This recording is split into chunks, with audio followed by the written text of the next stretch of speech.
अगर मैं आपसे एनालाइज करने के लिए बोलूँ या आपके हिसाब से ये जो पूरी क्राइसिस इस वक्त ईरान में है, आपको लगता है ये जो सैंक्शन ड्रिवन इकोनॉमिक सफोकेशन ये एक रीज़न है, या ईरान की जो सरकार है led by there supreme ruler Khomeini, उनके पॉलिसी ड्रिवन डिसीजन का ये रिजल्ट है जो अनरेस्ट और इतनी प्रोटेस्ट हो रही है?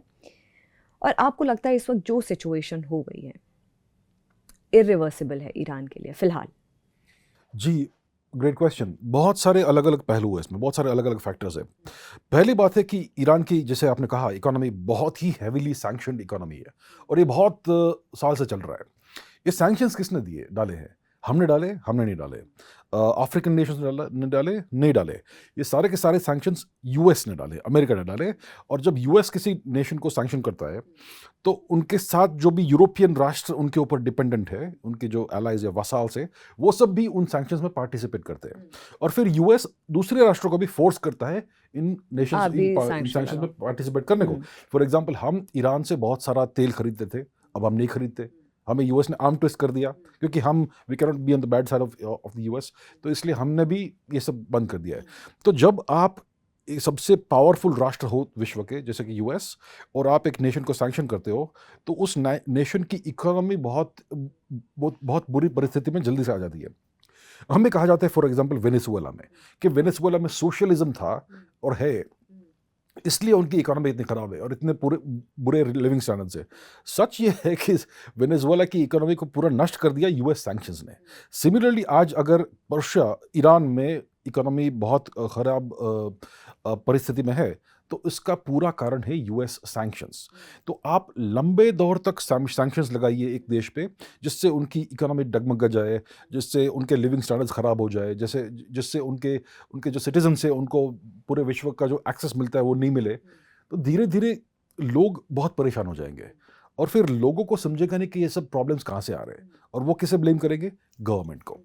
तो बहुत बड़ा एक फैक्टर ये है कि यूएस ने इतने क्रिपलिंग सैंक्शंस लगाए ईरान पे इतने लंबे समय तक कि लोग परेशान हो गए, और लोग तो अपने गवर्नमेंट को ही ब्लेम करेंगे नेचुरली, उनको बड़ा पिक्चर दिखेगा नहीं। वो एक फैक्टर है। दूसरा फैक्टर है कि ये भी पॉसिबल है कि बहुत सारे लोग जो ईरान के हैं वो शायद इस्लामिक लॉ नहीं चाहते हैं, वो शायद डेमोक्रेसी, फ्रीडम, ये सब चाहते हैं। तो ये भी एक फैक्टर हो सकता है।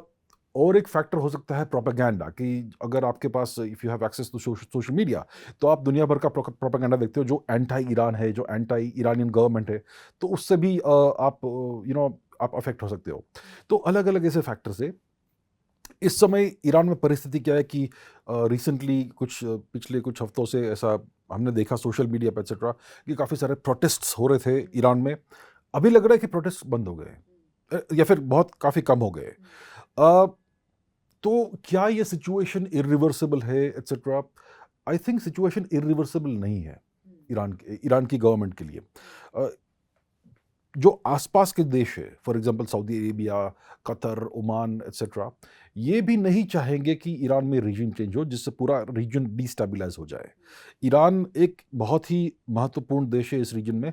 पहले इराक भी हुआ करता था, जिसको यूएस ने पूरा रेजिम चेंज कर दिया और सद्दाम हुसैन को निकाल दिया, and Iraq ceases to be a factor at all. पूरा US occupied nation essentially in some shape और अदर।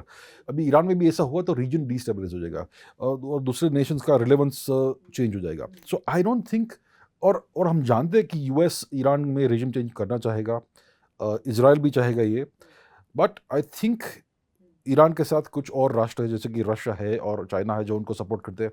ओवरऑल ये इरिवर्सिबल तो नहीं है, लेकिन काफ़ी हाई लाइक्लीहुड है इस समय कि रेजिम चेंज हो सकता है।